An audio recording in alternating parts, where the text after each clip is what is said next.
obrigado pelas informações. E você falava justamente dessa peça, né? Essa tapeçaria de Burle Marx, que está sendo restaurada. Nós vamos acompanhar aqui as imagens.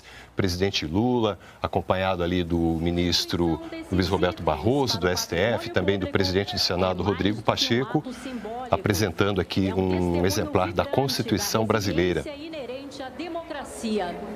Diante de desafios e adversidades, a democracia destaca-se como um farol de esperança e estabilidade. Essa ação não apenas reforça a ideia de prestação de contas, mas também ressalta a capacidade da sociedade em corrigir seus rumos e fortalecer as instituições democráticas. Neste momento, convidam-se as autoridades a dirigirem-se da tapeçaria de Burle Marx até o palco.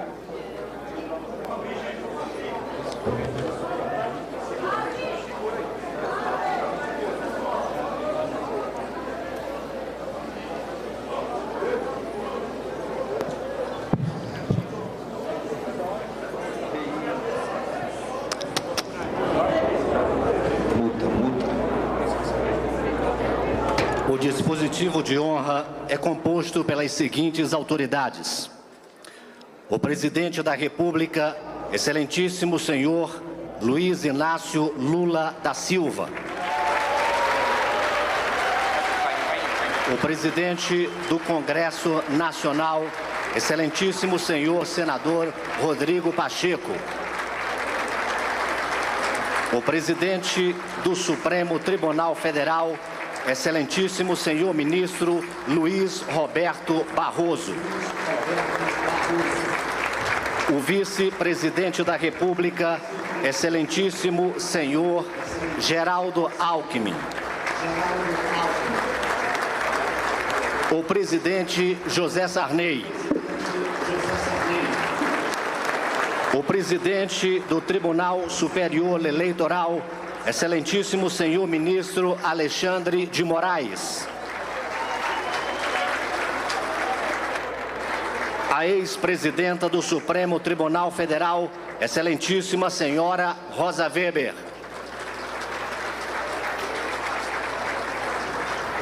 o procurador-geral da República, excelentíssimo senhor Paulo Gonet,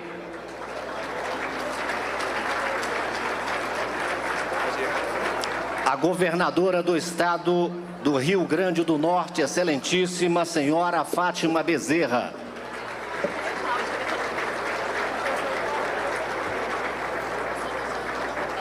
o vice-presidente do Senado Federal, excelentíssimo senhor senador Veneziano Vital do Rego,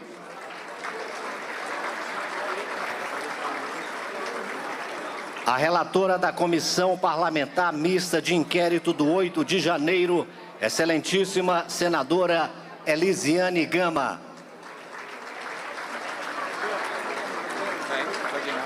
e a representante das organizações da sociedade civil brasileira, senhora Aline Souza.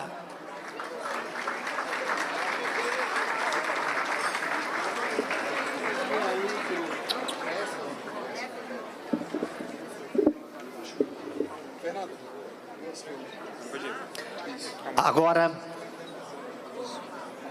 convida-se para interpretar o hino nacional a ministra de Estado da Cultura, senhora Margarete Menezes, acompanhada pelos instrumentistas do grupo Choro Livre. Pedimos a todos que se coloquem em posição de respeito.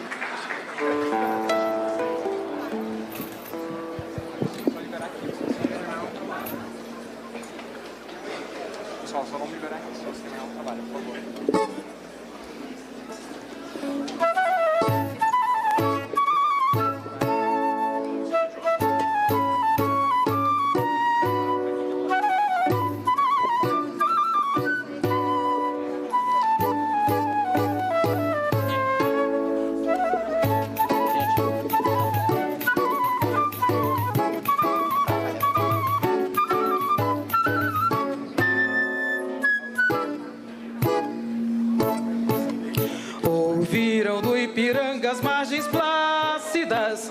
povo heróico, brado retumbante, e o sol da liberdade em raios fúlgidos brilhou no céu da pátria nesse instante.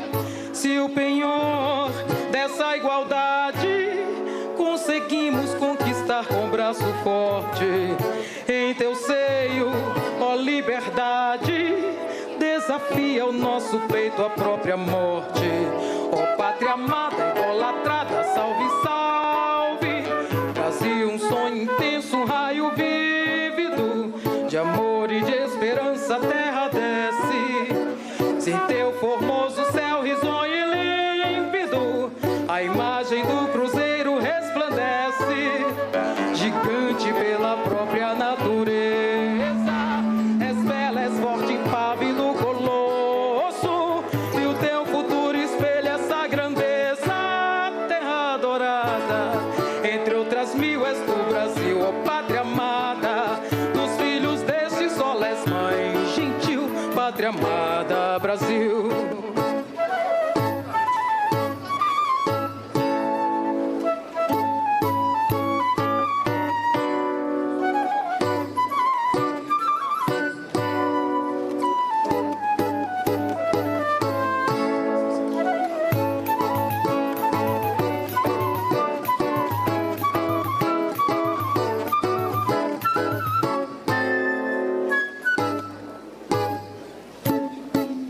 Deitada eternamente em berço esplêndido, ao som do mar e à luz do céu profundo, fulguras, ó Brasil, florão da América, iluminada ao sol do novo mundo, do que a terra mais garrida, teus risonhos lindos campos têm mais flores, nossos bosques têm mais vida, nossa vida no teu seio mais amores.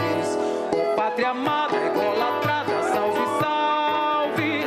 Brasil, um cor eterno, seja símbolo, o lábaro que ostentas estrelado, e diga ao verde louro desta flor, faz o futuro e glória no passado, mas segues na justiça clara.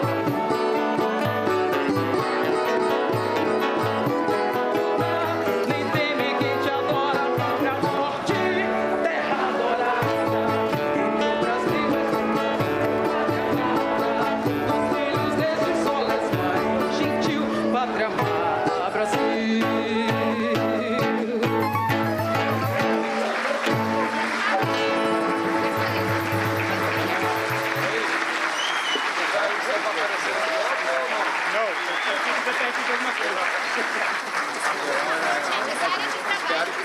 Estou trabalhando aqui, mas só um não café com ele, se ele pedir coisa, né? Às vezes ele pede coisa. Tem que ficar aqui. Gente, mas aí tá, já faço isso. Dá pra trabalhar. Eu quero avisar. Neste momento será transmitido um vídeo institucional.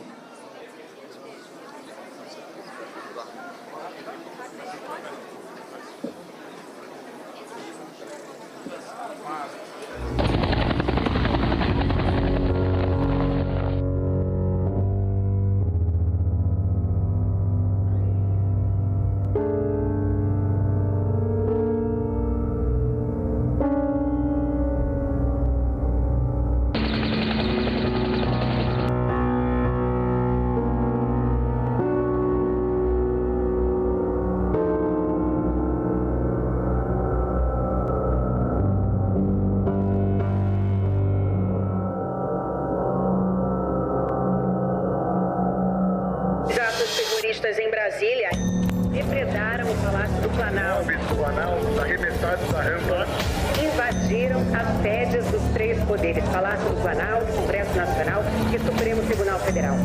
Funcionários de guerra. So protesters ransacking all the cities.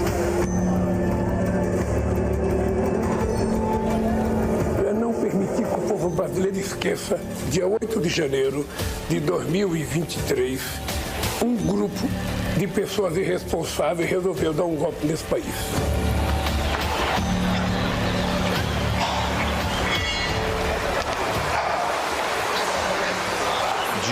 de janeiro de 2023 foi um dia triste para a história nacional. Assistimos consternados aos atos de vandalismo de uma minoria inconformada com o resultado eleitoral. Brasília foi atacada. Não destruíram o espírito da democracia. Não foram e jamais serão capazes de subvertê-lo, porque o sentimento de respeito pela ordem democrática continua e continuará a iluminar as mentes e os corações dos juízes desta Corte Suprema.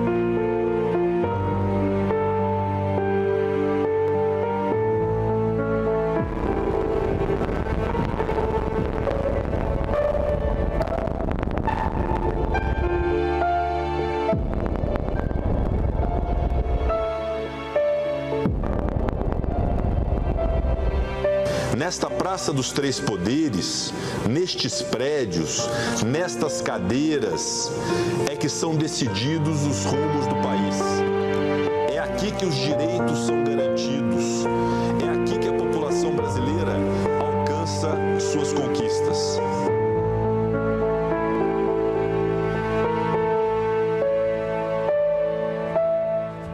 Que os inimigos da liberdade saibam que no solo sagrado deste tribunal, o regime democrático, permanentemente cultuado, permanece inabalável. A democracia prevalecerá. E esta data de 8 de janeiro, e esses acontecimentos de 8 de janeiro, embora devam ser superados, eles jamais podem ser esquecidos. Que saibamos todos defender a democracia enquanto valor inegociável e aperfeiçoá-la continuadamente, fortalecendo nossas instituições e o Estado democrático de direito. E que o 8 de janeiro significa a gente daqui para frente não permitir que a sociedade esqueça disso, para ela poder garantir a democracia.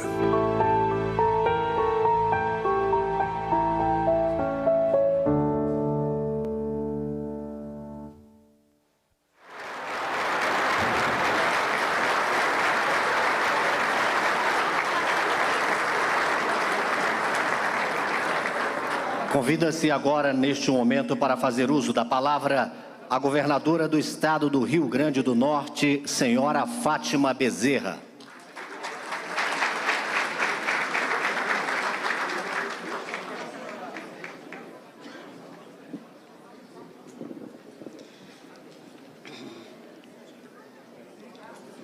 Aí lá.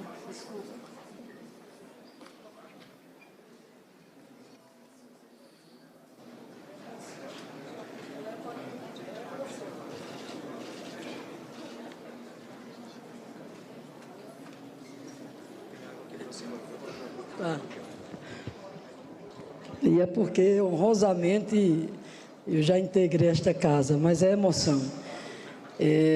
Eu quero aqui, inicialmente, dar meu boa tarde a todos e todas, cumprimentar o presidente da República, Luiz Inácio Lula da Silva, o presidente do Senado, Rodrigo Pacheco, vice-presidente veneziano, os demais senadores e senadoras aqui presentes, presidente do Supremo Tribunal Federal, Luiz Roberto Barroso, presidente do Tribunal Superior Eleitoral, ministro Alexandre de Moraes, a ex-presidente do Supremo Tribunal Federal, ministra Rosa Weber, a senhora Rosângela Janja da Silva, cumprimentar aqui também a Aline, representando aqui a sociedade civil, cumprimentar também o Procurador-Geral da República, Paulo Gonet, cumprimentar aqui também a senadora Elisiama. Quero aqui, em nome da governadora Raquel Lira, de Pernambuco, e da governadora em exercício, Celina, do Distrito Federal, saudar os demais governadores, a quem represento honrosamente nesse ato. Meus senhores e minhas senhoras, inicio minha mensagem destacando a importância histórica deste ato, que reflete a união em torno do que é inegociável, a democracia. O dia de hoje simboliza a volta da normalidade democrática, o respeito às instituições, a retomada do pacto federativo, a valorização da soberania popular e o repúdio ao autoritarismo, ao fascismo e à barbárie.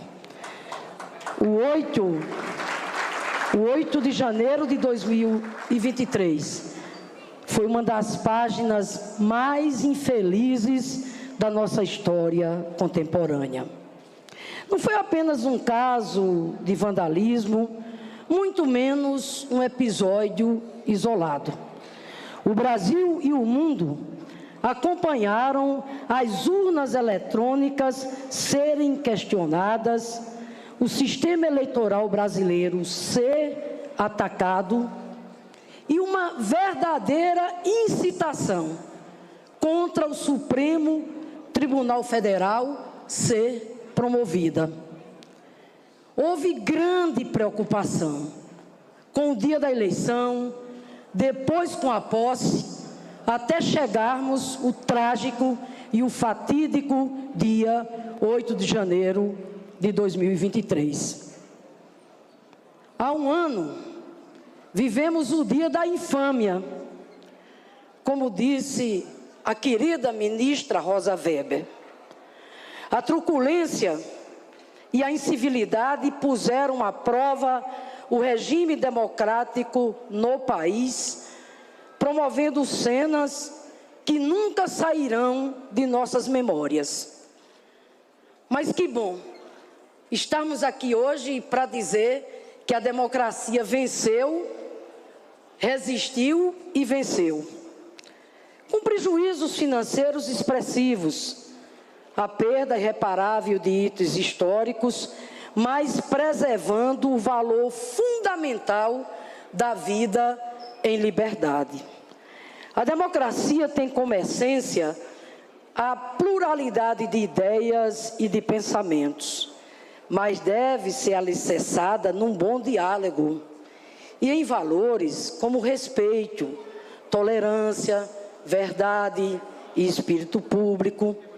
Nossa democracia, em constante processo de construção, saiu inabalada, fortalecida e vitoriosa. Mas precisamos estar atentos e vigilantes. E é necessário, sim, a responsabilização e a devida punição aos que ousaram tentar destruí-la. Não apenas os que invadiram e vandalizaram as sedes dos três poderes, mas os que financiaram, organizaram e incitaram a tentativa de golpe. Por isso que, com coragem e lucidez, é necessário afirmar sim, sem anistia. E não se trata de sentimento de vingança nem de revanchismo. É, antes de tudo, um ato pedagógico. Os que atentaram contra a nossa democracia cometeram um crime e precisam responder pelos seus atos, respeitando, claro, o devido processo legal. A impunidade concretiza o esquecimento e é uma afronta ao direito, à memória, à verdade e à justiça. E nossa luta e nosso dever é contribuir para que esse passado sombrio não seja esquecido e para que nunca mais aconteça. Quero mais uma vez aqui louvar a pronta resposta dos poderes instituídos, que juntamente com a sociedade civil não permitiram prosperar as tentativas de golpe, nem deram margem aos que queriam flertar com o abismo. O ataque às sedes dos três poderes não se deu à toa. Ele aconteceu porque foi exatamente essas instituições que foram firmes e fizeram prevalecer o Estado democrático de direito e a vontade popular. O momento agora, presidente, é de união, de cooperação e de solidariedade federativa. Nós, governadoras e governadores do Brasil, estamos aqui, presidente Lula, para reafirmar que, para além das nossas diferenças políticas ou ideológicas, o que nos une é o amor ao nosso país, o respeito à Constituição e o compromisso inarredável com a defesa da democracia. A independência entre os poderes é um princípio constitucional que consagra também a harmonia. Aí está o equilíbrio da federação. No lugar de poderes rivais e vivendo em conflito, a Constituição os determina harmônicos. E é isso que o povo brasileiro espera de nós. União, solidariedade e responsabilidade nos destinos do nosso país. Por um Brasil justo, inclusivo, sustentável, democrático e próspero para todos e todas. Viva a democracia, viva o povo brasileiro. Muito obrigada.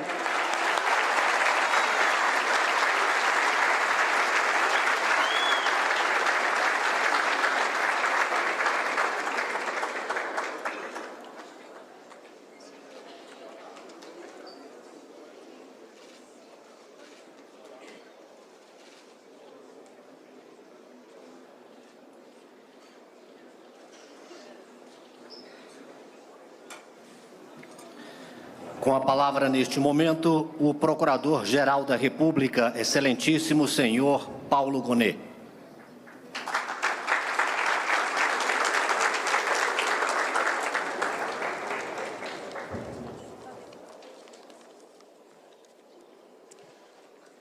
Gostaria de cumprimentar as dignas autoridades que compõem este dispositivo e já foram devidamente nominadas. Demais autoridades aqui presentes, senhoras e senhores.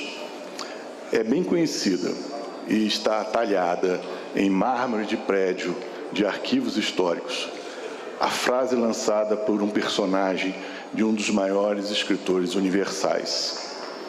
A frase é: o que é passado é prólogo.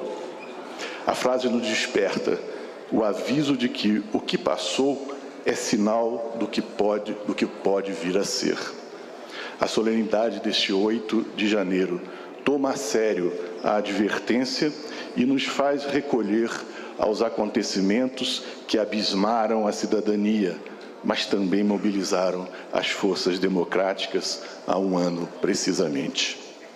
Os estilhaços das vidraças das sedes dos poderes, os destroços a que foram reduzidos, em poucos instantes, obras de artes, ambientes e instrumentos de trabalho, além das imundícies esparramadas nos centros simbólicos da vida institucional, não podem ser esquecidos. Permanecem como admoestação de que a solidez da democracia, que afinal triunfou, não é fato que não mereça permanente cuidado e que não exija constante zelo e reafirmação.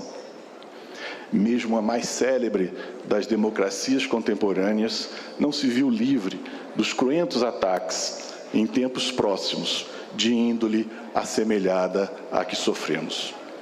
Daí a sobressaída atualidade de outra máxima do bom senso, bastante difundida, e que também nos vem da inteligência política do mundo setentrional. Ali, a modo de conclamação, é-nos imposto à consciência que o preço da liberdade é a eterna vigilância. Se é controversa a autoria, a frase do século XVIII se mostra de permanente valia no que expressa. na medida em que hoje não se compreende liberdade sem regime democrático. Há que estar sempre vigilante para que a democracia não só sobre perante acometimentos de ímpeto autoritário. Essa vigilância para o Ministério Público consiste em reagir ao que se fez no passado, também para que se recorde que atos de violência contra a democracia hão de ter consequências penais para quem quer que a eles se dedique. Não deve causar surpresa, mas deve ser visto como sinal de saúde da democracia que pessoas de não importa que status social venham a ser responsabilizadas pela prática de atos hostis ao regime político democrático. É o próprio povo, por meio das leis concebidas por seus representantes eleitos, quem impõe que sejam tratadas como crime as inadmissíveis instigações e insurgências contra a democracia.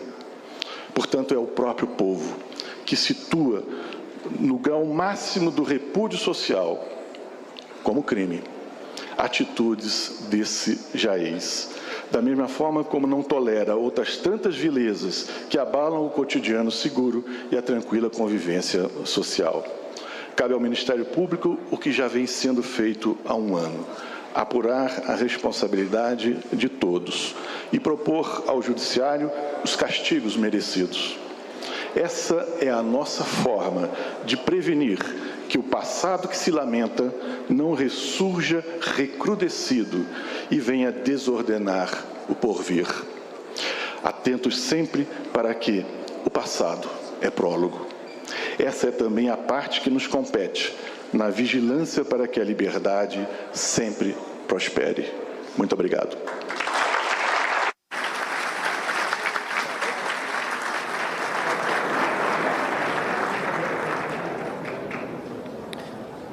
Ouve-se agora o presidente do Tribunal Superior Eleitoral, excelentíssimo senhor ministro Alexandre de Moraes.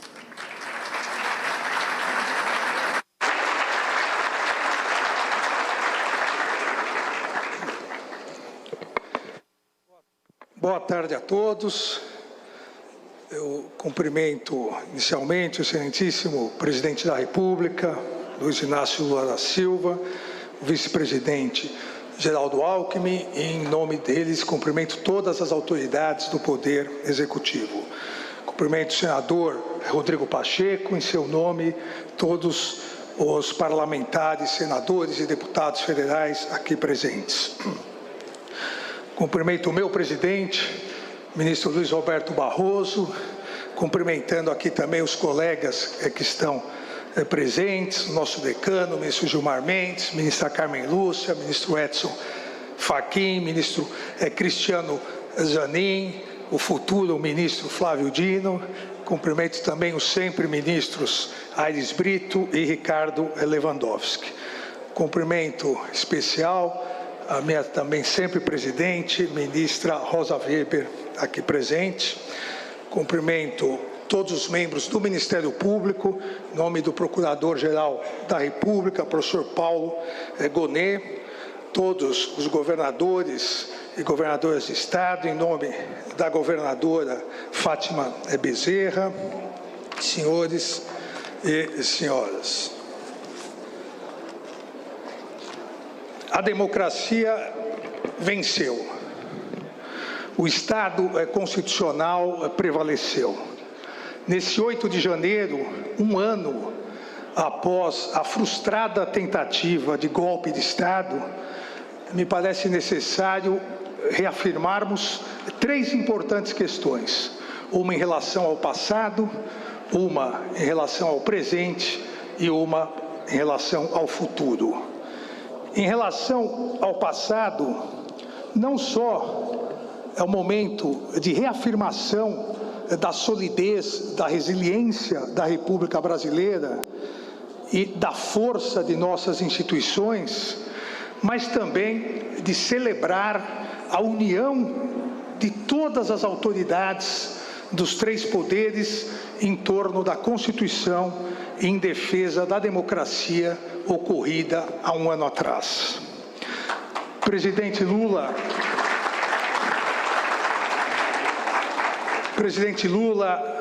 presidente Pacheco, meu presidente Luiz Roberto Barroso, eu peço licença para celebrar essa união, fazendo um agradecimento em nome de todos os democratas do país, a nossa sempre presidente do Supremo Tribunal Federal, a ministra Rosa Weber. Ela vai ficar brava comigo. Com coragem, firmeza, competência e genuíno senso de liderança, a ministra Rosa Weber nos conduziu serenamente na reconstrução física do Supremo Tribunal Federal, em tempo recorde e para a abertura do ano judiciário em 1º de fevereiro. Mas mais do que isso, a liderança da ministra Rosa Weber garantiu que o Supremo Tribunal Federal não deixasse de cumprir sua missão constitucional nem por um minuto sequer. Ministra Rosa Weber, no dia 9 de janeiro, convocou sessão virtual permanente durante todo o mês de janeiro. Ministra Rosa deixou bem claro a todos os golpistas que o Poder Judiciário é muito mais do que prédios, tijolos, mármore, construções. O Poder Judiciário é devoção à Constituição Federal.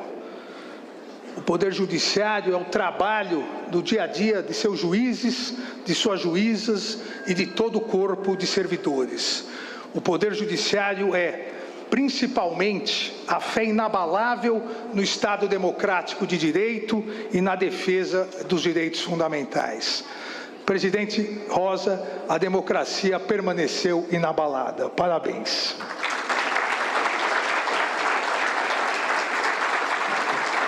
Hoje também é o momento de reafirmar para o presente, reafirmar que somos um único país, somos um único povo e que a paz e a união de todos os brasileiros e brasileiras devem estar no centro das prioridades dos 3 poderes e de todas as instituições.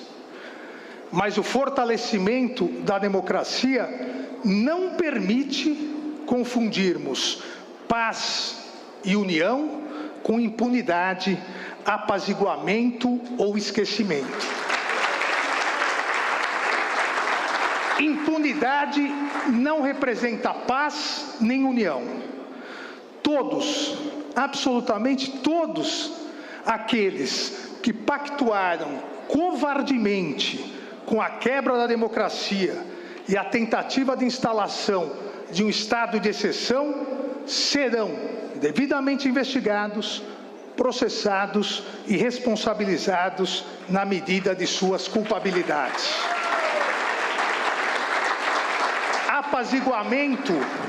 Apaziguamento também não representa paz nem união. Um apaziguador, como lembrado pelo grande primeiro-ministro inglês Winston Churchill, é alguém que alimenta um crocodilo esperando ser o último a ser devorado. A democracia brasileira não admitirá a ignóbil política do apaziguamento, cujo fracasso histórico já foi amplamente demonstrado na tentativa de acordo do então primeiro-ministro Chamberlain com Adolf Hitler.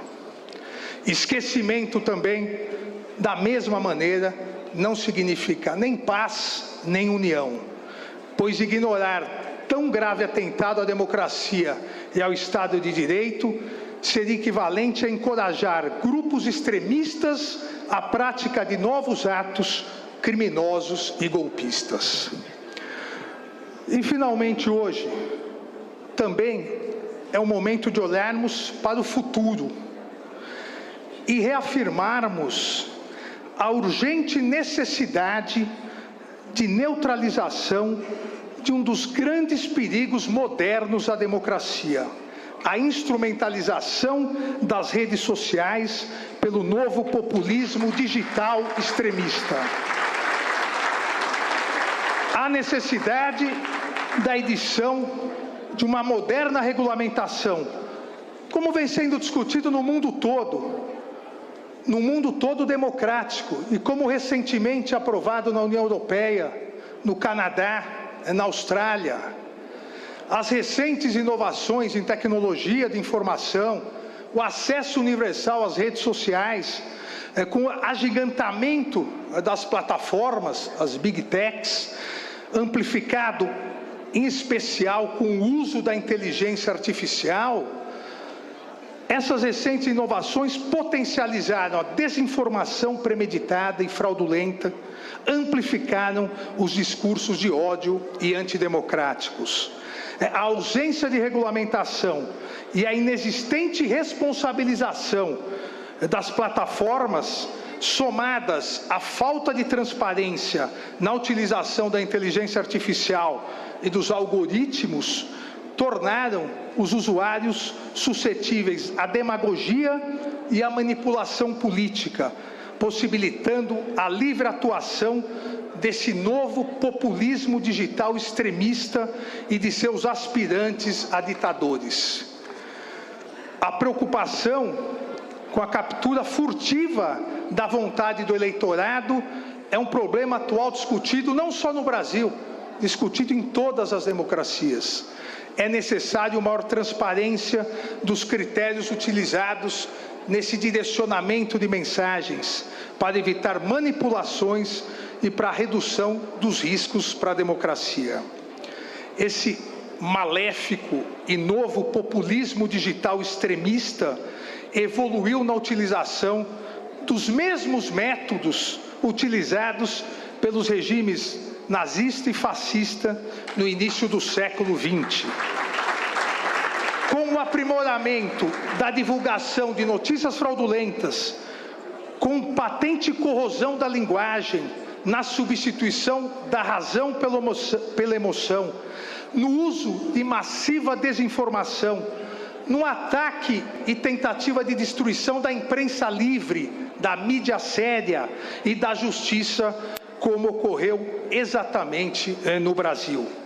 Por mais de uma década, essa instrumentalização foi realizada por esses extremistas digitais ligados a agentes políticos, sem que os democratas percebessem o potencial destrutivo existente nessas práticas e, consequentemente, sem que houvesse a necessária regulamentação de conteúdo nas redes sociais, que já existe para todos os demais meios de comunicação. Não há razoabilidade em se manter o que eu sempre repito, as redes sociais, as Big Techs, a internet como terra de ninguém. O que vale para o mundo real deve valer para o mundo virtual.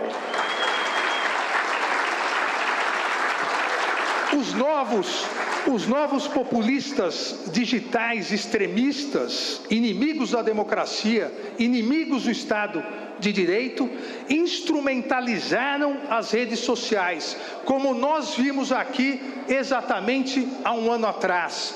Instrumentalizaram por omissão e ação, porque monetizam e ganham dinheiro em cima disso, buscando lucro.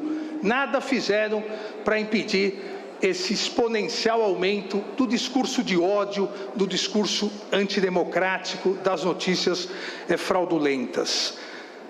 E se aproveitaram, lamentavelmente, da inércia das instituições democráticas na regulamentação. E esse novo populismo digital organizou sua máquina de desinformação, com a criação de milícias digitais que vem atuando sem restrições nas redes sociais, ferindo não só a democracia, mas a dignidade das pessoas, causando um aumento de morte de adolescentes por bullying digital. Nós, democratas, não podemos compactuar com a continuidade dessa ausência de regulamentação. O passado ensina o futuro. Nós precisamos regulamentar o maior instrumento de poder e de corrosão a democracia hoje existente, que é a desinformação via as redes sociais.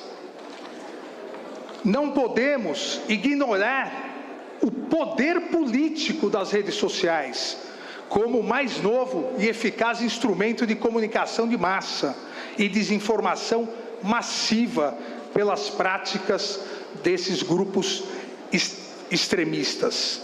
Essa nova realidade exige a imediata regulamentação e a imediata interpretação por parte do Poder Judiciário de controle dessa desinformação. Repito, não só em defesa, mas principalmente em defesa da democracia e do Estado de Direito, mas também em defesa da proteção da dignidade da pessoa humana, pois é preciso atentar para a circunstância que essas novas tecnologias são instrumentos que podem e vêm sendo manipulados por quem controla as plataformas digitais ou por quem é capaz, tecnológica, política ou economicamente, de instrumentalizar esses novos meios digitais de manipulação. Tenho absoluta certeza que na defesa incansável da democracia, saberemos aprender as lições do passado, aplicando-as no presente e evitando que novas tentativas de golpe ocorram no futuro. Obrigado e viva a democracia!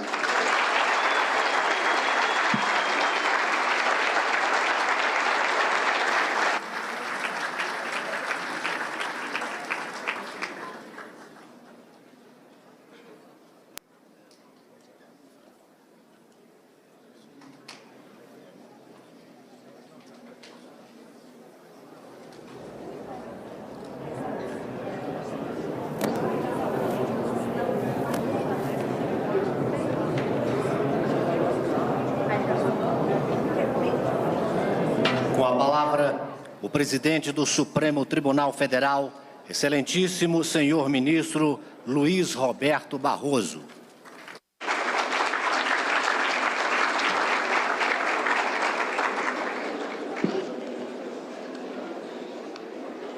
Boa tarde a todos, senhor presidente da República, Luiz Inácio Lula da Silva, senhor presidente do Senado, Rodrigo Pacheco, todas as autoridades integrantes da mesa, caros amigos.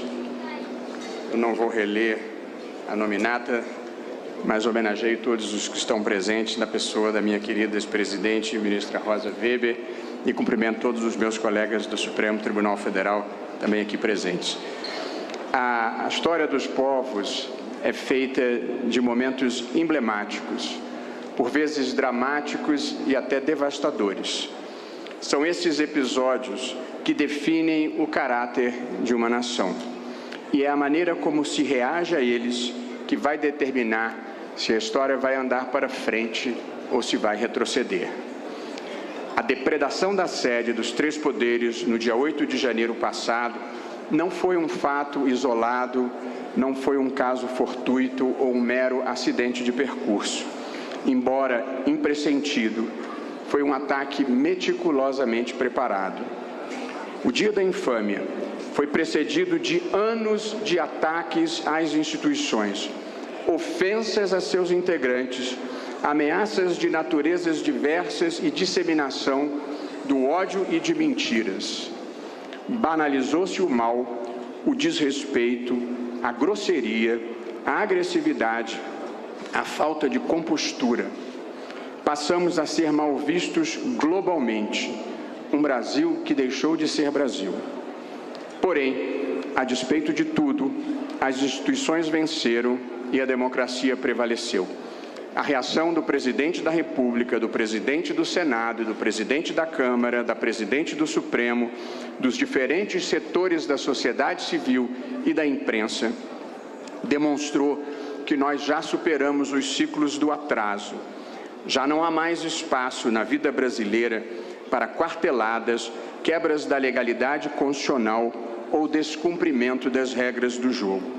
A tentativa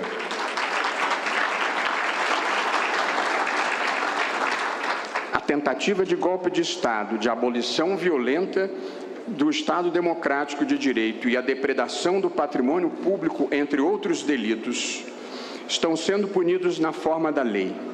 Milhares de pessoas, aparentemente comuns, insufladas por falsidades, teorias conspiratórias, sentimentos antidemocráticos e rancor, foram transformadas em criminosos, aprendizes de terroristas. Uma triste derrota do espírito.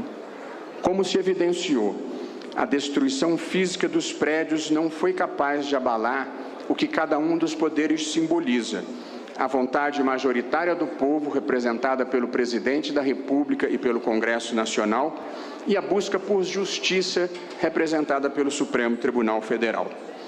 Instituições humanas não são perfeitas, são passíveis de erros, de críticas e devem ter compromissos com o próprio aprimoramento. Por isso mesmo, numa democracia, todos são livres para expressar a sua opinião e para participar da vida pública conforme sua convicção.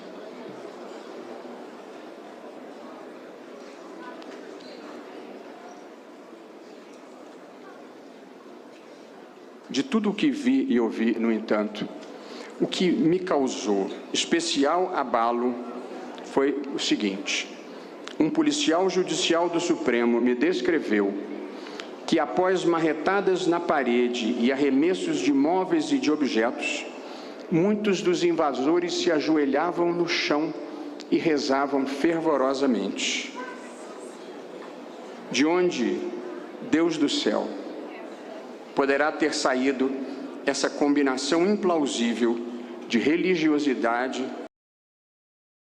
violência e desrespeito ao próximo?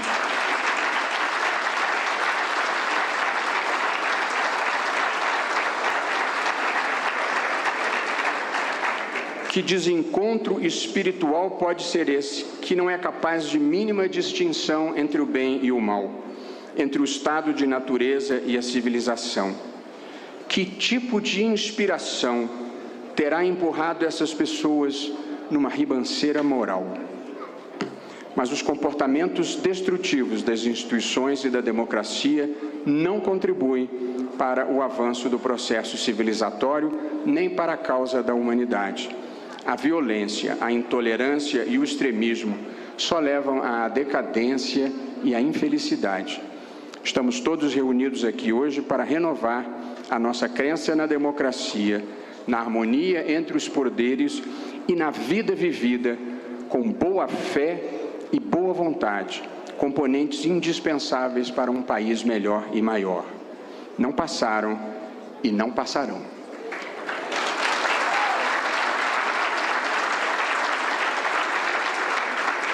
Aqui a história será diferente. A paz, o bem, o respeito ao próximo, a liberdade, a igualdade, a educação, a ciência, a proteção ambiental e a justiça social, esses sim são os ingredientes de um Brasil de todos. Que venha um tempo de pacificação no qual as pessoas que pensem de maneira diferente possam se sentar na mesma mesa e expor os seus argumentos em busca da melhor solução, sem se ofenderem ou se desqualificarem. Nós precisamos de um choque de civilidade no país. Ódio, mentiras e golpismo nunca mais. Que todos os brasileiros, liberais, progressistas e conservadores, possam se unir em torno dos denominadores comuns que estão na Constituição. Ninguém tem o monopólio do patriotismo, ninguém tem o monopólio do amor ao Brasil. É inegável que todos nós vivemos a aflição de um país que ainda está aquém do seu destino, com muita pobreza e desigualdade, em que a prosperidade não é para todos. Mas a história, como gosto de dizer, é um caminho que se escolhe e não um destino que se cumpre. O futuro por aqui se atrasou, mas ainda está no horizonte. Que o momento de tristeza, de desalento e de destruição do dia 8 de janeiro marque também o início de uma nova era, presidente Lula, um recomeço, um tempo de desenvolvimento sustentável, paz, oportunidade e justiça para todos. Muito obrigado.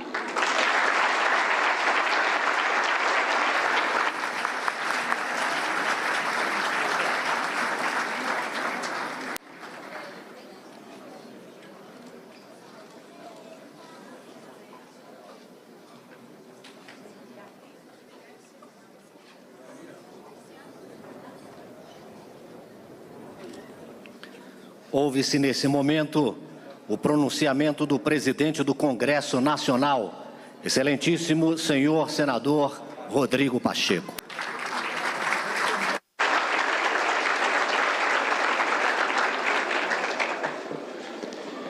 Muito boa tarde a todas as senhoras, todos os senhores. Com a permissão de meus colegas parlamentares, senadores e senadoras da República, deputados e deputadas federais, com a permissão também do nosso eterno presidente José Sarney, em nome do Congresso Nacional, eu saúdo de maneira muito especial o senhor presidente da República, Luiz Inácio Lula da Silva, o senhor vice-presidente da República, Geraldo Alckmin, o senhor presidente do Supremo Tribunal Federal, ministro Luiz Roberto Barroso, o senhor presidente do Tribunal Superior Eleitoral, ministro Alexandre de Moraes, a ex-presidente do Supremo Tribunal Federal, ministra Rosa Weber, em nome de quem cumprimento todos os magistrados, o senhor Procurador-Geral da República, Paulo Gonet, a governadora do estado do Rio Grande do Norte, ex-senadora desta casa, Fátima Bezerra, em nome de quem saúdo todos os governadores e governadoras de estado, meu estimado vice-presidente do Senado Federal, senador veneziano Vital do Rego, a relatora da Comissão Parlamentar de Inquérito e presidente da Comissão Permanente de Defesa da Democracia do Senado Federal, minha estimada senadora Elisiane Gama. Saúdo a representante das organizações da sociedade civil brasileira, Aline Souza, em nome de quem cumprimento todos os representantes dos movimentos sociais aqui presentes, os senhores ministros de Estado, os senhores prefeitos municipais, os senhores parlamentares estaduais, me permito saudar o presidente da Assembleia Legislativa do meu estado de Minas Gerais, Tadeu Martins Leite, todos os nossos embaixadores e embaixadoras encarregados de negócio, na pessoa do embaixador Faro Ramos, embaixador de Portugal no Brasil. É uma alegria neste recinto que constitui a expressão mais pura da democracia, o Congresso Nacional, recebê-los. Este ato de hoje não é um ato político comezinho, tampouco um ato de força. Este não é um ato meramente simbólico também. Esse momento é um momento de reafirmação da força da democracia brasileira e o nosso compromisso com os valores democráticos. Os inimigos da democracia, que não representam a vontade popular, recorrem à desinformação, à desordem, ao vandalismo, para simular uma força que não possuem. Os inimigos da democracia disseminam ódio para enganar e recrutar uma parcela da sociedade. Os inimigos da democracia usam um falso discurso político para ascender ao poder, para nele se manterem de maneira ilegítima e para dissimular suas reais intenções. As instituições republicanas, por outro lado, são verdadeiramente fortes. Fortes porque respaldadas pelo mais elementar dos poderes, aquele que emana do povo. E quem tem força não precisa demonstrá-la de maneira vã. Quem tem força não recorre à bravata. Quem tem força tem o respaldo popular, tem o respaldo da lei e tem o respaldo da Constituição Federal. Esclareço que esse ato é um ato de reafirmação, reafirmação da opção democrática feita pelo povo brasileiro, reafirmação de que a defesa da democracia é uma ação permanente e constante, reafirmação da maturidade e da solidez de nossas instituições. Um ano após os abjetos atos golpistas contra a sede dos três poderes, cá estamos, presidente Lula, presidente Barroso, representantes do Executivo, do Legislativo, do Judiciário, do Ministério Público, da sociedade civil, para celebrar a democracia brasileira. Também estamos aqui para assegurar ao povo que a Constituição foi e continuará sendo cumprida. Ela não é letra morta, ao contrário, é um texto vivo, um sistema aberto de regras e princípios, cujas principais funções são combater o arbítrio político e resguardar direitos fundamentais do cidadão e da cidadã brasileira. A atual geração talvez não se lembre do contexto histórico que ensejou a promulgação da Constituição Cidadã de 1988. Vivíamos tempos sombrios, tempos de cidadania reprimida e de liberdade cerceada.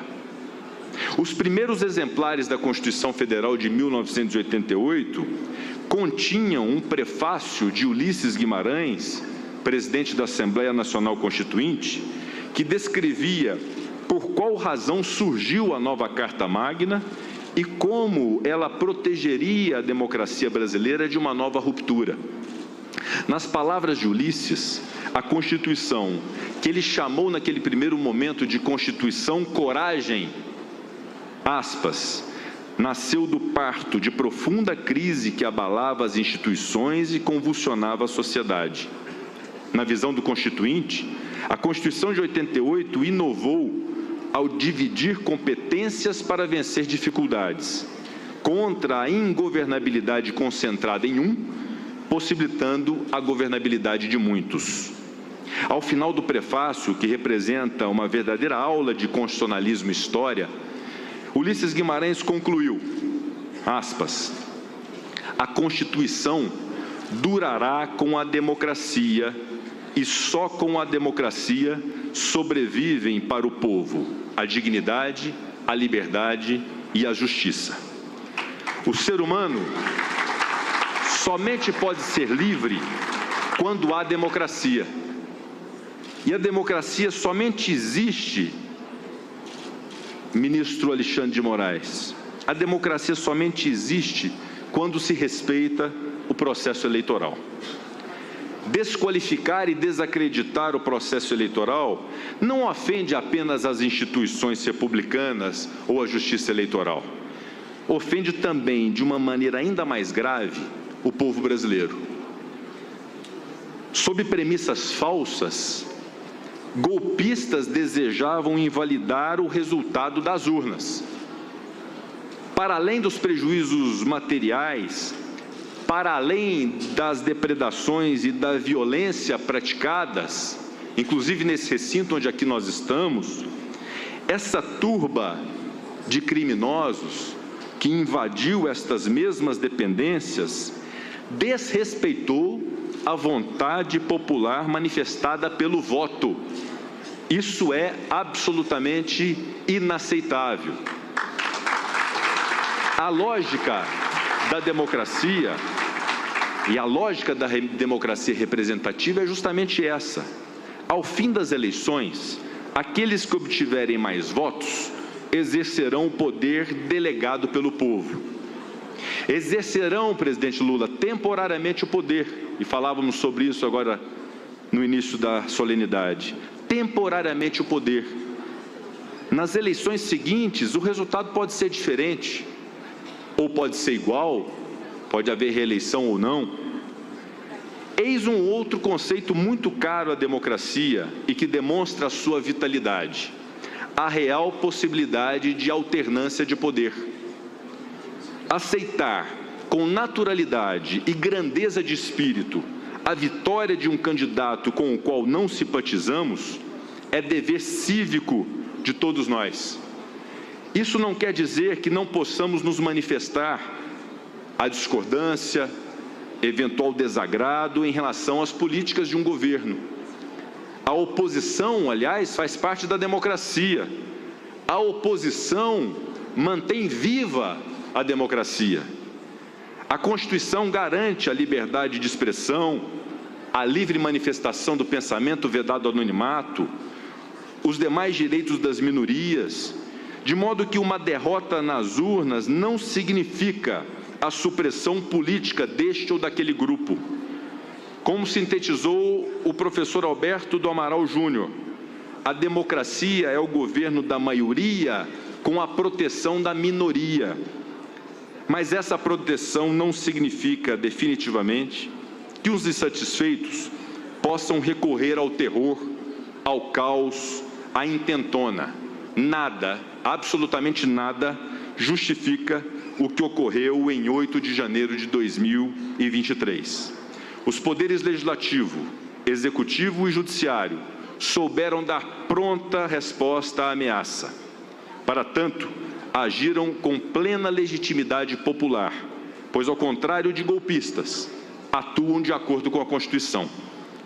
Neste ato em que se celebra a maturidade e a solidez de nossa República, digo a todos os brasileiros, no alto da posição de presidente do Congresso Nacional Brasileiro, que os poderes permanecem vigilantes contra traidores da pátria, contra essa minoria que deseja tomar poder ao arrepio da Constituição. De modo específico, afirmo que o Congresso Nacional é esteio seguro da democracia.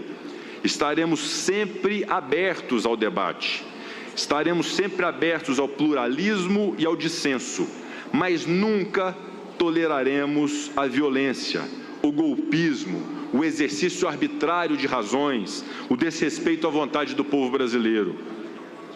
Há algo urgente que anda ao lado da defesa da democracia e que demanda igualmente nossa atenção, meus caros colegas parlamentares aqui presentes.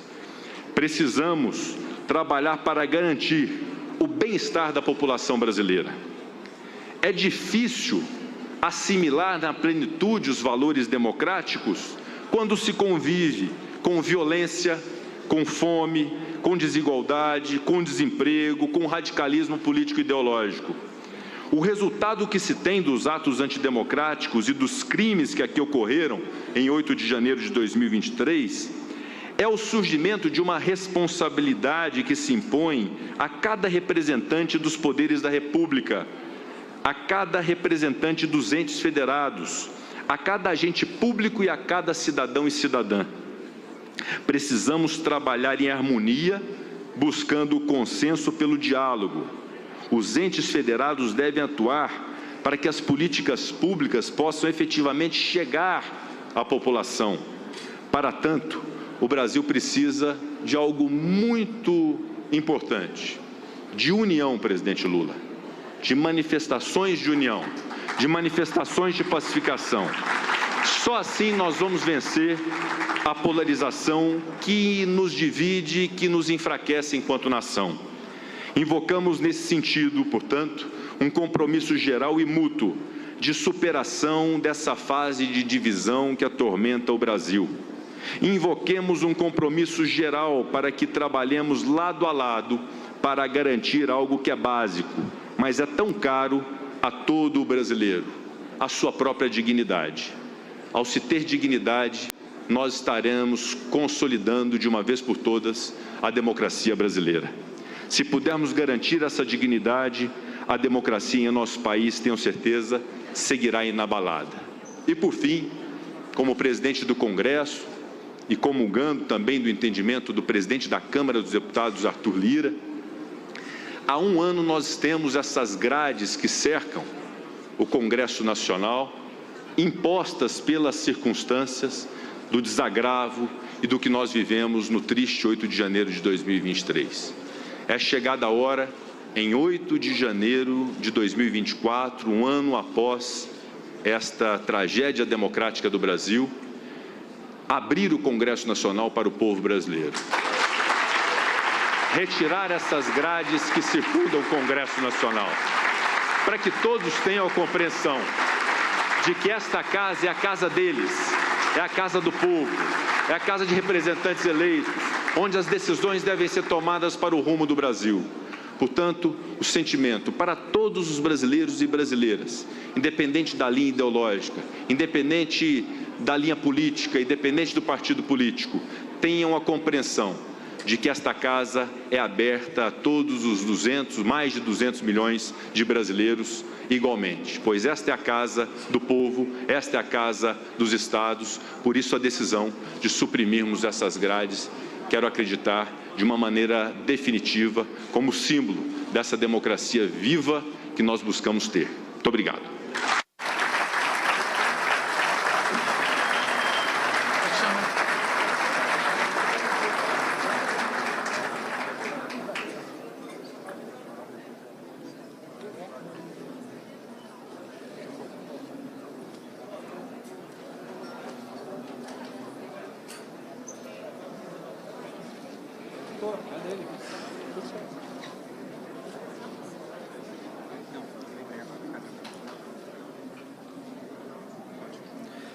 Com a palavra, o presidente da República, excelentíssimo senhor Luiz Inácio Lula da Silva.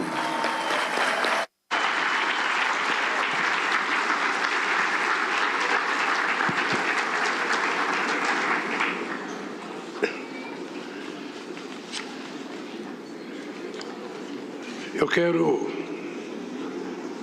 primeiro, cumprimentar a minha querida companheira Janja, cumprimentar a nossa querida Lu Alckmin, cumprimentar o meu querido vice-presidente da República, Geraldo Alckmin, e cumprimentar um homem que tem muito a ver com a consolidação do processo democrático brasileiro, que é o presidente José Sarney.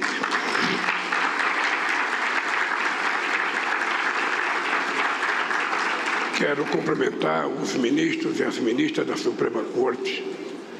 Quero cumprimentar os senadores e as senadoras aqui presentes, os deputados e as deputadas.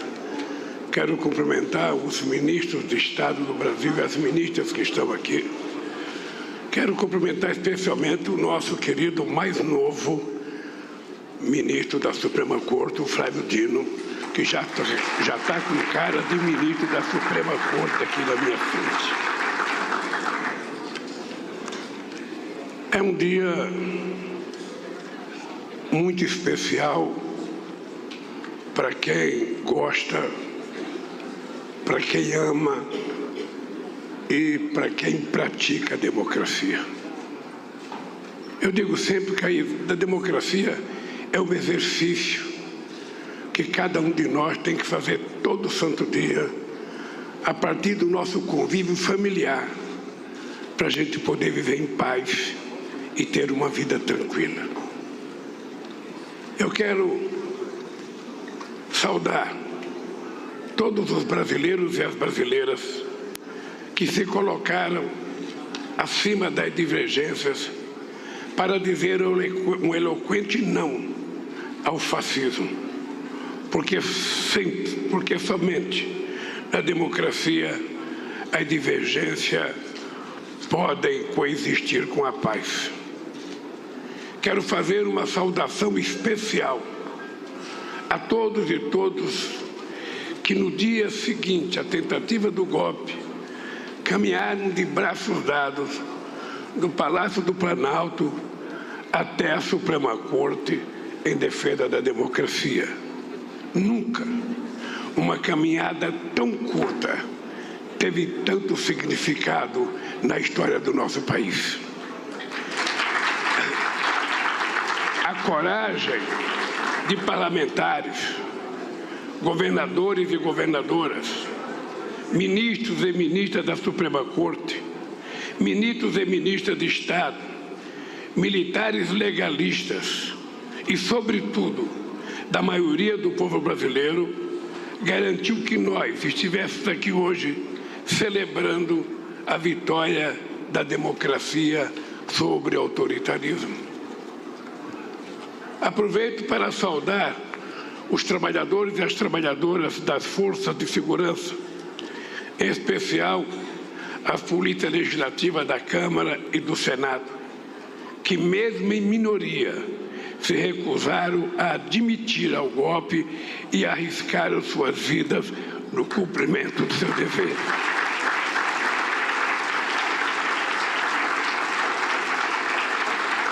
Eu disse ao presidente Pacheco que um dia eu gostaria de vir aqui pessoalmente cumprimentar a polícia do Senado pelo ato de coragem e responsabilidade que tiveram naquele fatídico 8 de janeiro. Se a tentativa de golpe fosse bem sucedida, muito mais do que vidraças, móveis, obras de arte e objetos históricos teriam sido roubados e destruídos. A vontade soberana do povo brasileiro, expressa nas urnas, teria sido roubada e a democracia teria sido destruída. A essa altura, o Brasil estaria mergulhado no caos econômico e social. O combate à fome e à desigualdade teria voltado à estaca zero.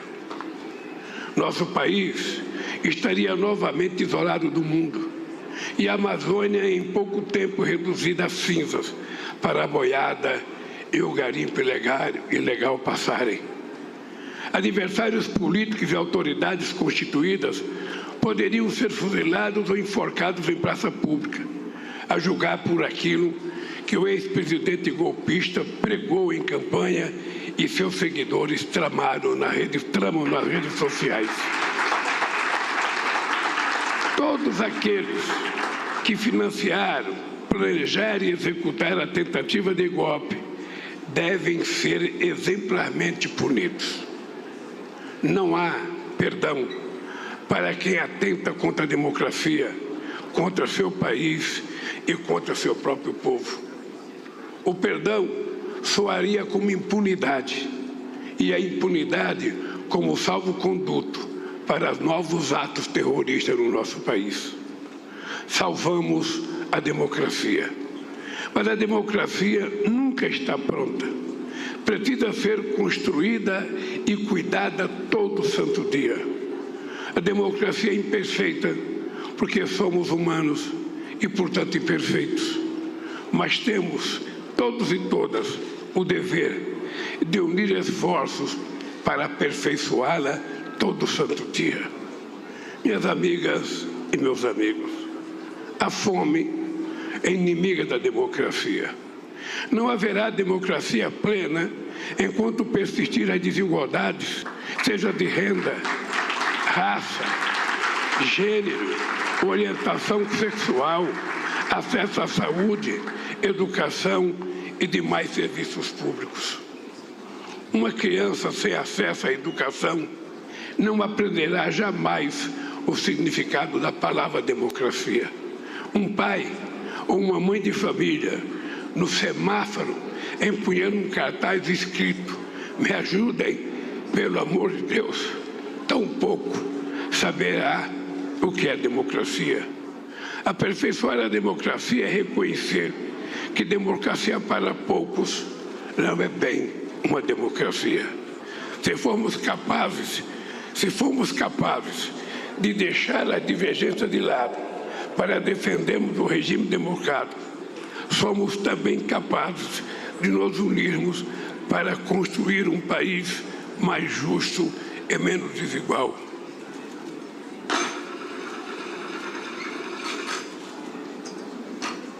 Minhas amigas e meus amigos, não há democracia sem liberdade, mas que ninguém confunda liberdade com permissão para atentar contra a democracia. Liberdade não é uma autorização para espalhar mentiras sobre as vacinas nas redes sociais, o que pode ter levado centenas de milhares de brasileiros e brasileiras à morte por conta do Covid. Liberdade não é o direito de pregar a instalação de um regime autoritário e o assassinato de adversários. As mentiras, a desinformação e os discursos de ódio foram o combustível para o 8 de janeiro. Nossa democracia estará sob constante ameaça enquanto não formos firmes na regulação das redes sociais. Nos dias, semanas e meses que se seguiram à tentativa de golpe, reformamos as sedes dos três poderes, Trocamos vidraças, removemos sujeira, restauramos obras de arte, recuperamos objetos históricos. E, acima de tudo, reafirmamos o valor da democracia para o Brasil e para o mundo. Agora, é preciso avançar cada vez mais na construção de uma democracia plena. Uma democracia que se traduza em igualdade de direitos e oportunidades, que promova a melhoria da qualidade de vida, sobretudo para quem mais precisa. Estamos nessa caminhada e chegaremos mais longe se caminharmos de braços dados. Eu queria dizer para vocês, e sobretudo aos companheiros da Suprema Corte e ao presidente do Supremo Tribunal Eleitoral, quando alguém colocar dúvidas sobre a democracia no Brasil, seria importante que vocês não tivessem receio de utilizar a minha história e a história do meu partido como garante da existência inabalável da democracia nesse país.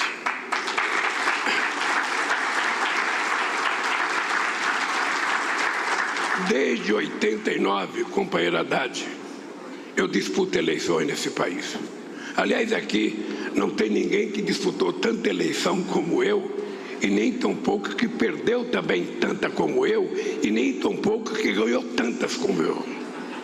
Essa é a grande arma de participar. Mas veja, eu fui para o segundo turno nas 3 primeiras eleições que eu participei. Depois eu ganhei as outras 4 eleições que eu participei. Tudo com voto eletrônico. Fomos em segundo em 2018, sabe, com voto eletrônico com o Haddad. E voltamos a ser primeiro em 2022 com voto eletrônico. A pergunta que eu faço é o seguinte: se houvesse possibilidade de falsificar as urnas eleitorais, será que eu teria sido tantas vezes para o segundo turno e seria eleito tantas vezes presidente da República? Será que nós teríamos conseguido eleger a Dilma Rousseff naquela campanha de 2014, num clima de guerra que foi estabelecido nesse país? As pessoas que duvidam das eleições e da legalidade da urna brasileira, por que perder as eleições? Por que não pede para o seu partido renunciar todos os deputados e senadores que foram eleitos, os 3 filhos dele que foram eleitos? Por que não renunciam em protesto à urna fraudulenta? É importante que a gente tenha clareza da importância da democracia. Eu, ministro Barroso, e meu querido presidente do Senado, em 85 eu dei uma declaração dizendo que eu não acreditava que um operário pudesse chegar à presidência da República pela via do voto. Eu achava impossível. 4 anos depois, eu fui para o segundo turno, tendo quase 47% dos votos do segundo turno. Aí eu pensei, dá para ganhar com a eleição.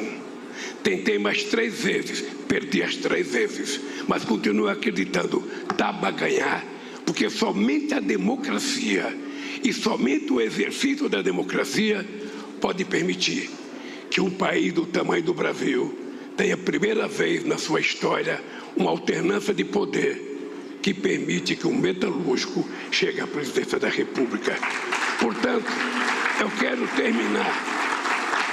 terminar o meu discurso renovando o que disse no meu discurso de posse nesse mesmo Congresso Nacional. Viva a democracia e democracia sempre!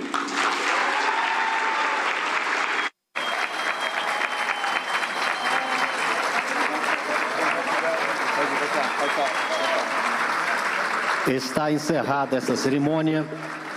Pede-se a todos que permaneçam em seus lugares e aguardem a saída das autoridades do dispositivo de honra. Aproveita-se para agradecer a presença de todos. Tenham todos uma boa tarde.